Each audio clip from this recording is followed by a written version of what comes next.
with proper magic. All right, my lovely people, let's talk pizza. Not just any pizza, mind you. We're talking about proper homemade pizza. And the heart and soul of any great pizza? It's the dough, isn't it? Now you might be thinking, why would I bother making dough from scratch? Well, let me tell you, it's a game changer. The smell of that fresh dough baking in your oven, oh my days, it's something else. It fills your whole kitchen with a warm, comforting hug.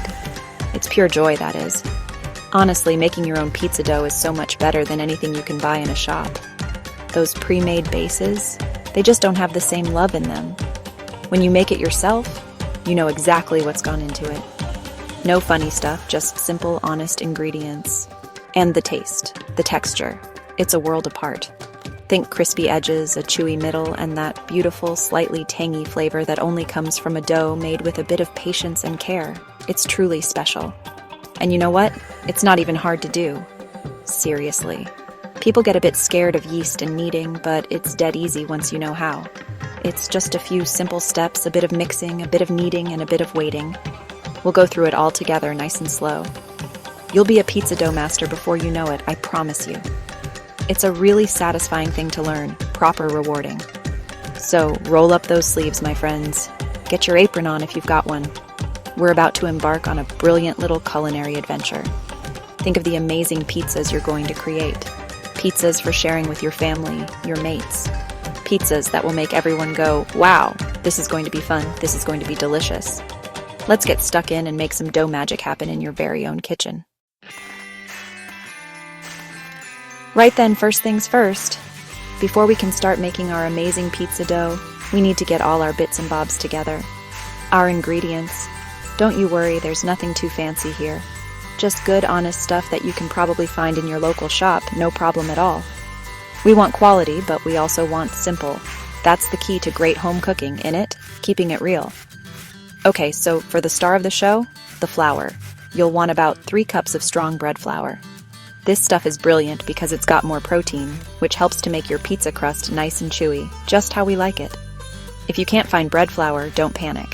Good old plain all-purpose flour will still do a lovely job, so no dramas there. Just grab your measuring cups and get that sorted. It's the foundation of our beautiful dough. Next up, we need our magic ingredient, the yeast. This is what makes the dough rise up all light and airy. You'll need just 1 teaspoon of fast-action dried yeast. Sometimes it's called instant yeast. It usually comes in little sachets, or you can buy a small tub of it. This little fella is going to do some serious work for us, puffing up our dough beautifully. It's a tiny powerhouse, that yeast.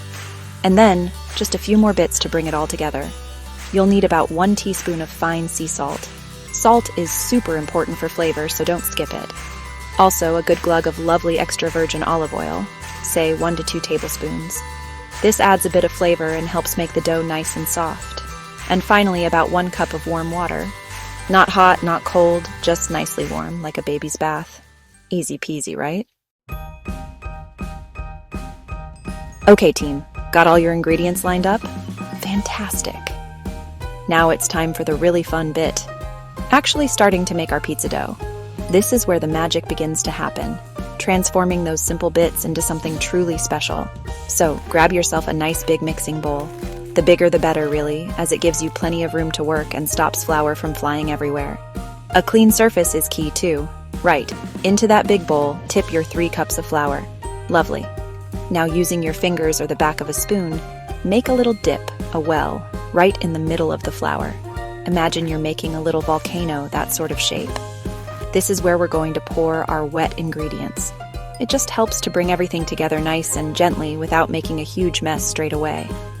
It's an old school trick, but it works a treat. Now take your 1 cup of warm water. Remember, it needs to be just lukewarm. If it's too hot, it can kill the yeast, and we definitely don't want that.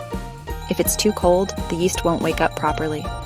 Sprinkle your 1 teaspoon of fast-action yeast into the warm water. You can give it a tiny stir with a fork if you like. Let it sit for just a minute or 2. You might see it start to get a little frothy. That's a good sign. It means your yeast is alive and kicking. Perfect. Now, carefully pour that yeasty water mixture right into the well you made in the flour.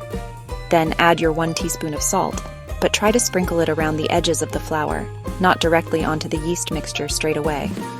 Salt can slow the yeast down a bit if they meet too soon. And finally, drizzle in your 1 to 2 tablespoons of lovely olive oil. That's all our ingredients in the bowl. Brilliant. All right, here we go, the moment you've all been waiting for, or maybe dreading a little bit. It's time to get your hands in there and start mixing. Don't be shy. Use one hand, sort of like a claw, and start bringing the flour from the sides into the wet mixture in the middle. It will start to look a bit messy and shaggy, like a pile of wet rags. That's totally normal, so don't you worry one bit. It's all part of the process. Once it's all roughly combined and you've got a shaggy kind of ball of dough, it's time to get it out of the bowl. Lightly dust your clean kitchen counter or a big wooden board with a little bit of flour. Not too much, just enough to stop it sticking. Then, tip your dough out onto the floured surface. Scrape any bits left in the bowl out too. We don't want to waste any of this precious dough. Now the real fun, the kneading, begins. So, how do you knead? It's easy peasy. Use the heel of your hand, the bit near your wrist. Push the dough away from you, stretching it out a bit. Then, fold the dough in half, back towards yourself. Give it a little turn, about a quarter turn, like you're turning a steering wheel a tiny bit. And then repeat. Push, fold, turn, push, fold, turn. Get a nice rhythm going. It's almost like a little workout for your arms. You're going to want to keep this kneading action going for about 10 minutes. Yes, a full 10 minutes. Set a timer if it helps. Put on some of your favorite tunes. Have a little boogie while you knead. This process is super important. It develops the gluten in the flour, which is what gives your pizza crust that amazing chewy texture and structure. So don't skimp on the kneading time, all right? It's worth every single second. Section 5, is it ready yet? The secret signs and a cheeky test. So you've been kneading away like a true baking champion for a good 10 minutes. Your arms might be feeling it a bit, but that's a good sign. You're probably wondering, how do I actually know when this dough is perfectly kneaded and ready for its nap? That's a brilliant question, my friend. There are a few telltale signs that your dough will give you when it's happy and ready. It's like it's talking to you in its own doughy way. First off, have a look at it. When you started, it was probably a bit sticky, a bit rough, maybe a bit lumpy. But after 10 minutes of good kneading, it should have transformed. It will look much smoother, almost silky. And it should feel really elastic and pliable in your hands. It won't be sticking to your hands or the work surface as much anymore. It will feel soft and pillowy, almost like a well-loved teddy bear or, as some cheeky chefs say, a baby's bottom. Another little clue is its springiness. Give the dough a gentle poke with your finger, just a little prod. If the dough slowly springs back, filling in the indent you made, that's a fantastic sign. It shows that the gluten has developed really well and the dough has got that lovely elasticity we're looking for. If your finger mark just stays there, looking sad, it probably needs a couple more minutes of kneading. Keep going, you're nearly there. And here's a top-tier, super chefy trick for you, the window pane test. This is the ultimate way to check if your dough is perfectly kneaded. Pinch off a small piece of the dough about the size of a golf ball. Then, very gently, start to stretch it out between your fingers and thumbs. Try to stretch it thinner and thinner. If you can stretch it so thin that you can almost see light through it, like a little window pane, without it tearing easily, then boom, it's absolutely perfect. Section 6, let it rise. The first big beautiful puff up. Right then, you've done the kneading. You've passed the window pane test with flying colors. Give yourself a massive pat on the back. Your dough is looking smooth, feeling elastic, and it's just about perfect. Now, this beautiful ball of potential pizza needs to have a little rest, a little snooze. This stage is called proofing, or proving, and it's where the yeast really gets to work its magic, making the dough rise up all big and beautiful. So what you need to do is find a clean bowl. You can even use the same bowl you mixed the dough in, just give it a quick wipe out first. Drizzle a tiny bit of olive oil into the bowl, just a teaspoon or so.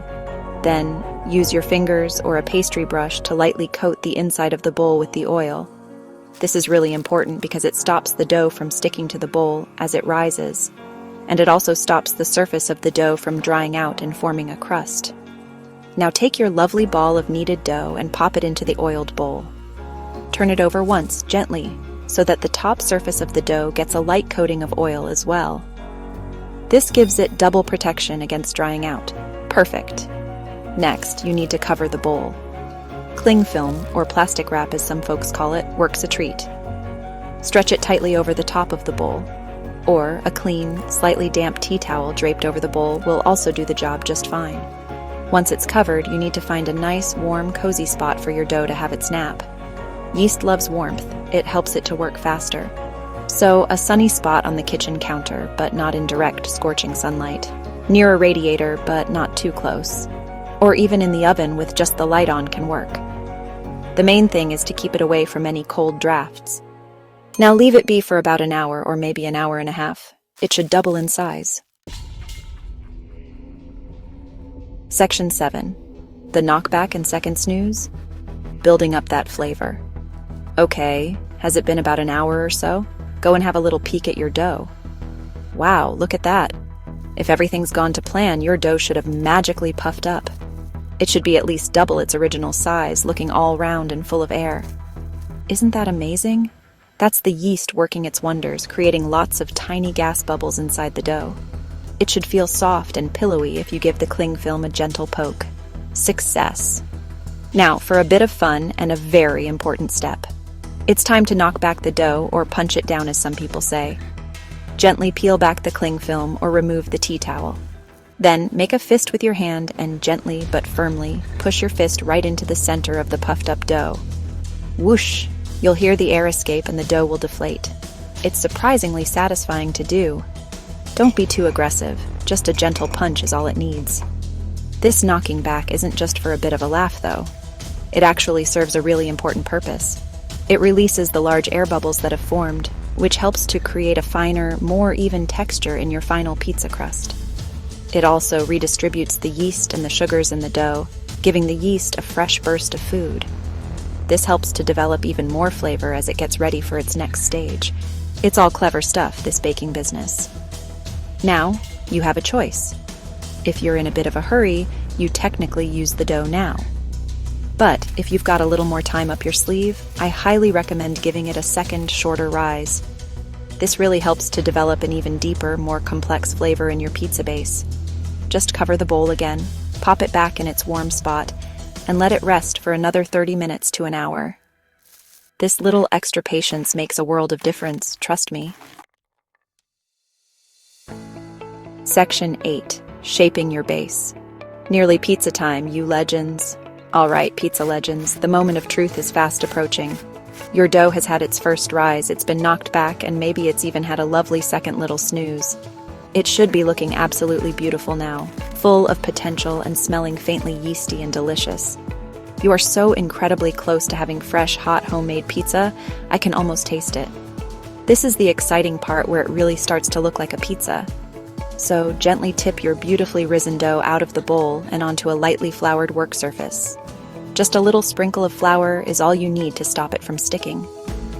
This time, when you handle the dough, try to be a bit more gentle. We've worked hard to get all those lovely air bubbles in there, and we want to keep some of them for a light, airy crust. So, no heavy-handedness, all right? Treat it with a bit of love and respect. Now, to shape your pizza base.